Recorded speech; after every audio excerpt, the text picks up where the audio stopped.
envie de changer l'atmosphère d'altitude. Tout doucement. Besoin d'amour pour remplacer l'habitude. Voilà, c'est ça. Oui. Voilà, on va faire une chronique voilà, qui va durer 10 minutes, voire même 12, mais on va la faire tranquillement. Voilà. Pourquoi tant de stress alors qu'il est si doux de ne rien faire quand tout s'agite autour de nous?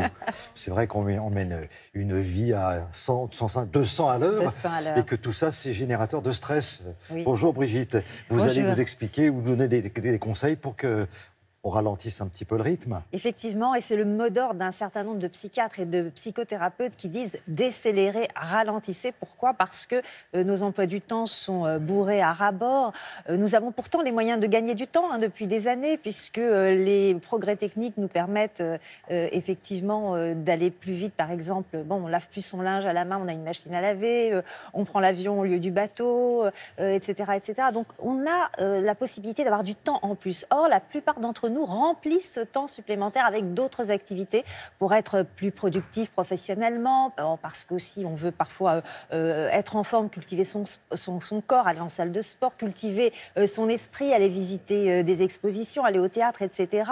La plupart d'entre nous cherchent à être performants sur tous les plans, professionnels, culturels, réussir sa vie amoureuse, sa vie familiale, etc. Et tout ça, effectivement, fait que cette accélération est de plus en plus forte. Et quand on accélère à ce point-là, l'accélération devient toxique à cause du stress qu'elle génère, qui peut s'installer, devenir chronique. Et on connaît les effets néfastes du stress chronique sur la santé, avec des impacts sur le système cardiovasculaire, sur le dos, on a mal au dos, parfois même sur les défenses immunitaires.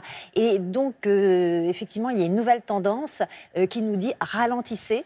Voilà, il faut adopter la slow, c'est ça? Adoptons la slow attitude pour préserver notre santé.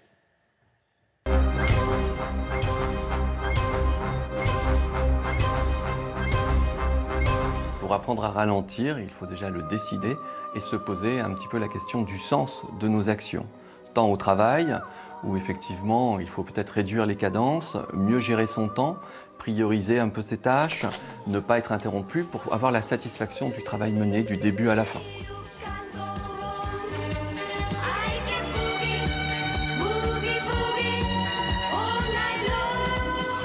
Mais aussi à la maison, réfléchir un petit peu à ce que chacun peut faire à l'intérieur d'une même maison pour qu'on y trouve peut-être une meilleure harmonie et un meilleur partage les uns avec les autres.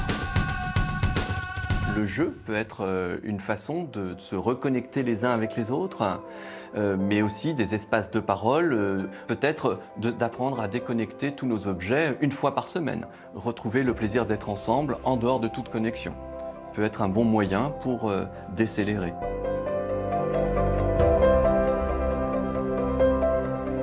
Sur la santé physique, les bienfaits de la décélération, du fait de ralentir, sont très importants puisque ça nous permet de retrouver un meilleur sommeil, là où il serait perturbé, ça nous permet de mieux nous alimenter, là où on aurait des problèmes de poids, ça nous permet aussi de diminuer les sources de stress au niveau cardiovasculaire, au niveau respiratoire, il y a moins d'essoufflement. Et puis enfin, de nombreuses recherches prouvent qu'au niveau de défense immunitaire, là aussi le stress peut vous rendre plus sensible au syndrome inflammatoire. Donc on voit tous les bienfaits qu'il y a à décélérer.